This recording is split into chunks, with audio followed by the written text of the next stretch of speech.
Acte 9. Quant à Saul, il respirait toujours la menace et le meurtre contre les disciples du Seigneur. Il se rendit chez le grand prêtre et lui demanda des lettres pour les synagogues de Damas afin de pouvoir arrêter et amener à Jérusalem les partisans de cet enseignement qu'il trouverait, hommes ou femmes. Comme il était en chemin et qu'il approchait de Damas, tout à coup, une lumière qui venait du ciel resplendit autour de lui.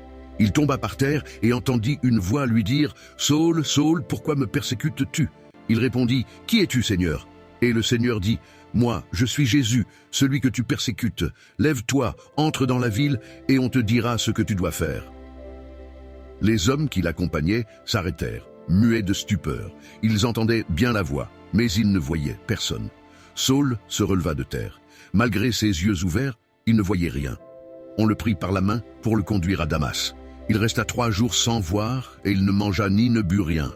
Or il y avait à Damas un disciple du nom d'Ananias. Le Seigneur lui dit dans une vision, « Ananias !» Il répondit, « Me voici, Seigneur. » Le Seigneur lui dit alors, « Lève-toi, va dans la rue qu'on appelle la droite, et dans la maison de Judas, demande un dénommé Saul de Tarse. » En effet, il prit, et il a vu en vision un homme appelé Ananias entrer et poser les mains sur lui, afin qu'il retrouve la vue.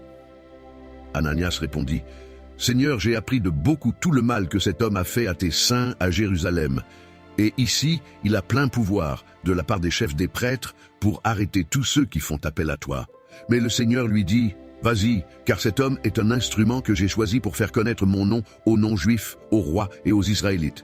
Je lui montrerai tout ce qu'il doit souffrir pour moi. » Ananias partit. Une fois entré dans la maison, il posa les mains sur Saul en disant, « Saul, mon frère, le Seigneur Jésus, qui t'est apparu sur le chemin par lequel tu venais, m'a envoyé pour que tu retrouves la vue et que tu sois rempli du Saint-Esprit. » Aussitôt, il tomba comme des écailles de ses yeux, et il retrouva la vue.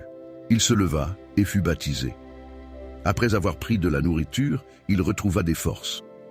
Il resta quelques jours avec les disciples qui étaient à Damas et se mit aussitôt à proclamer dans les synagogues que Jésus est le Fils de Dieu. La conversion de Saul de Tarse, qui deviendra Paul, a été l'un des événements les plus remarquables de l'histoire de l'Église apostolique.